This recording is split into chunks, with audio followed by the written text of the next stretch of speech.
கர்த்தருக்குள் என் பாதை செவ்வைப்பட நான் என்ன செய்ய வேண்டும் என்று நினைக்கும் ஆத்மாவே, இன்று கர்த்தர் நமக்கு சொல்லுவது நீதிமொழிகள் 3:5-6.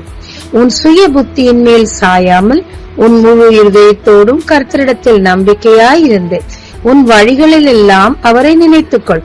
அப்பொழுது அவர் உன் பாதைகளை செவ்வைப்படுத்துவார். சவுலை ராஜாவாக்கினது கர்த்தர். சவுலை எப்படி நடத்த வேண்டும் என்று கர்த்தருக்கு நன்றாக தெரியும். ஆனால் தன் வழியை சவுல் தேவனிடத்தில் ஒப்புக் கொடுக்கவில்லை. தனக்கு தோன்றியபடியெல்லாம் செய்தார். அது தேவனை மிக மிக துக்கப்படுத்தியது. அவர் வழி மிகவும் மோசமாயிருந்தது. எனவே அவர் முடிவும் மிக மிக மோசமாயிருந்தது. ஆனால் தாவீதோ கர்த்தரிடத்தில் எப்பொழுதும் தன் வழிகளை ஒப்புக் கொடுக்கிறவராகவே இருந்தார். எனவே அவருக்கு ஜெயம் மேல் ஜெயம் கிடைத்தது. ஆனால் சிக்லாக்கிலே தன் சுய புத்தியின் மேல் சாய்ந்தார். எனவே எல்லாவற்றையும் இழந்து போனார். தன் வழிகளை திருத்திக் கொள்ள நினைத்து அழுது மன்றாடி தேவனிடத்தில் மன்னிப்பும் கேட்டார். பிறகு தேவனிடத்தில் நான் போகலாமா, என் வழி வாய்க்குமா என்று ஜெபித்தார். கர்த்தரும் போ, எல்லாவற்றையும் திருப்பிக் கொள்ளுவாய் என்று வாக்கு பண்ணினார். எனவே கர்த்தரே அவரை நடத்த ஆரம்பித்தார். எதிரி படையில் இருந்த ஒருவன் வியாதிப்பட்டு கைவிடப்பட்டிருந்தான். அவனுக்கு நேராக கர்த்தர் அவரை நடத்தினார்.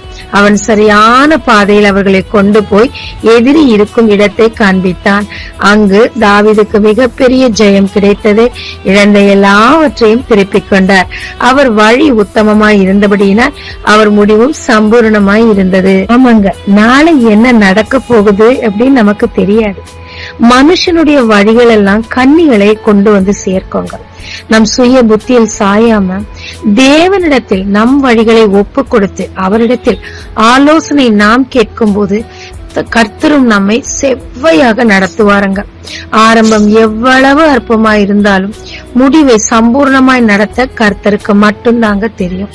எனவே யார் என்ன சொன்னாலும் நம் சுய புத்தியின் மேல் நாம் சேராமல் தேவனுடைய வழிகளுக்கு நம்மை நாம் ஒப்பு கொடுக்கும் போது தேவன் நம்மை செவ்வையாய் நடத்துவாருங்க. ஜெபிக்கலாமாங்க. தேவரீர், என்னுடைய வழிகளை நான் அறியேன், ஆனால் நீர் அறிவீர். மற்றவர்கள் ஆலோசனையோ என் சுய புத்தியோ நான் சாராமல் முதலில் உம்மிடத்தில் என் வழிகளை ஒப்பு கொடுத்து அதன்படி நடக்க எனக்கு கற்றுத்தாரும். என்னுடைய முடிவு சம்பூர்ணமாய் இருக்கத்தக்கதாக தேவன் என்னை வழி நடத்துவீராக. இயேசு மூலம் பிதாவே, ஆமென். இயேசு கிறிஸ்துவின் நாமத்தில் இந்த நாளில் உங்களை ஆசீர்வதிக்கும் ஜீசஸ் விஷன்.